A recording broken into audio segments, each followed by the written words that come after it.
அனைவருக்கும் வணக்கம். இந்த ஹெர்னியா சொல்லக்கூடிய குடலிறக்கம் பற்றி நம்ம பல்வேறு விஷயம் டிஸ்கஸ் பண்ணுறோம். இதில் ரொம்ப இன்ட்ரெஸ்டிங்கான ஒரு விஷயத்த நீங்கள் பார்க்க போகிறோம்.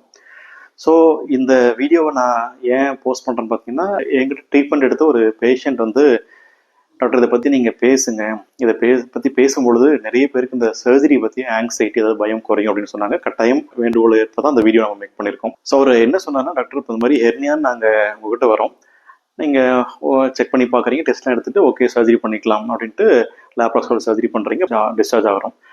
பட் நீங்கள் சர்ஜரிக்கு முன்னாடியே லைக் என்ன ப்ராப்ளம், அதுக்கு லேப்ராஸ்கோப் மூலமாக என்ன நம்ம செய்ய போகிறோம், இதனால் எப்படி அது குணமாகுது, அதுக்கப்புறம் நான் சர்ஜரிக்கு அப்புறம் நான் போஸ்ட் ஆஃபாக எப்படி இருப்பேன் அப்படின்றதான் சொல்லிட்டீங்கன்னா எனக்கு மென்டலாக ப்ரிப்பேர் ஆகிக்க நல்லாயிருக்கும். ஸோ தட் எனக்கு அந்த அறுவை சிகிச்சை பற்றி ஒரு பயம் இல்லாமல் இருக்கும் அப்படின்னு சொன்னார். கட்டாயம் அதை தான் நான் அந்த வீடியோவில் உங்களுக்கு பேச போகிறேன். ஸோ லேப்ராஸ்கோபிக் சிகிச்சை பற்றி மட்டும் இதில் பேசுவோம்.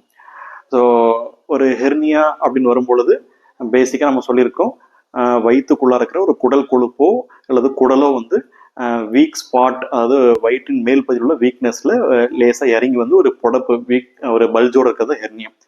ஸோ ஒரு பேஷண்ட் நம்மகிட்ட வரும்பொழுது அந்த பேஷண்ட்டுக்குள்ள ஹெர்னியா வந்து நம்ம கிளினிக்கில் செக் பண்ணி பார்ப்போம்.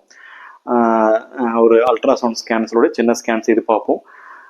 ஹெர்னியா திரும்ப வராமல் இருக்கிறதுக்கு ஒரு சில காரணங்கள் அவாய்ட் பண்ணணும், அதை நான் இன்னொரு வீடியோ பேசியிருக்கேன். அந்த மாதிரி காரணங்கள் எதுவும் இருக்கான்றதை நான் செக் பண்ணிடுவோம்.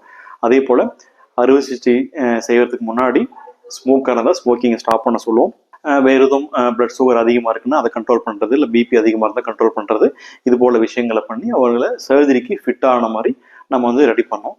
அதுக்கப்புறம் பேஷண்ட்டுக்கு சர்ஜரி அன்னைக்கு மார்னிங்கோ அல்லது முன்னாடி நாள் இரவோ நம்ம அட்மிஷனாக சொல்லி சர்ஜரி அன்னைக்கு பேஷண்ட்டுக்கு ஜென்ரல் அனஸ்தீசியான்னு சொல்லக்கூடிய முழு மயக்கம் கொடுப்போம். ஸோ கையில் ஒரு இன்ஜெக்ஷன் போட்ட உடனே மயக்கம் வந்து டாக்டர் கொடுப்பாங்க. கொடுத்தோடனே பேஷண்ட் வந்து தூங்கிடுவாங்க, அனஸ்தீசியா நிலைமைக்கு போயிடுவாங்க.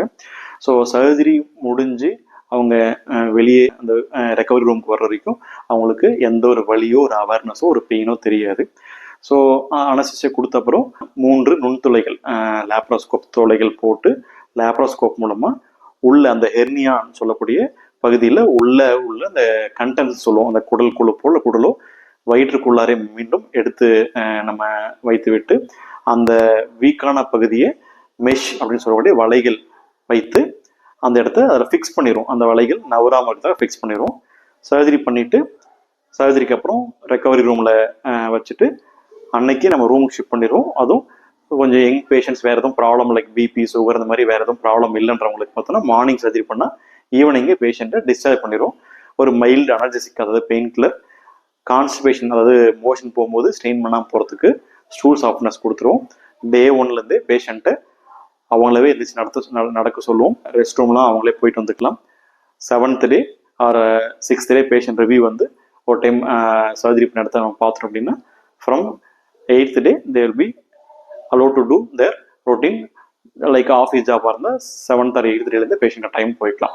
ஸோ இதுதான் ரொம்ப ஒரு சிம்பிள் டேர்ம்ஸில் நம்ம இந்த ஹெர்னியாவுடைய ட்ரீட்மெண்ட் நம்ம டிஸ்கஸ் பண்ணுறது. இது பற்றி வேறு எதுவும் உங்களுக்கு சந்தேகங்கள் இருந்தால், என்ன ஸ்பெசிஃபிக்காக ஒரு சில பேருக்கு பார்த்தீங்கன்னா ஒரு சில ஆஸ்பெக்டில் டவுட்ஸ் இருக்கும், அப்படி இருந்துச்சுன்னா கமெண்ட் செக்ஷனில் போடுங்க. அதை நாங்கள் டெய்லிஸ் பார்த்தீங்கன்னா உங்களுக்கு ரிப்ளை பண்ணுறோம். நன்றி, வணக்கம்.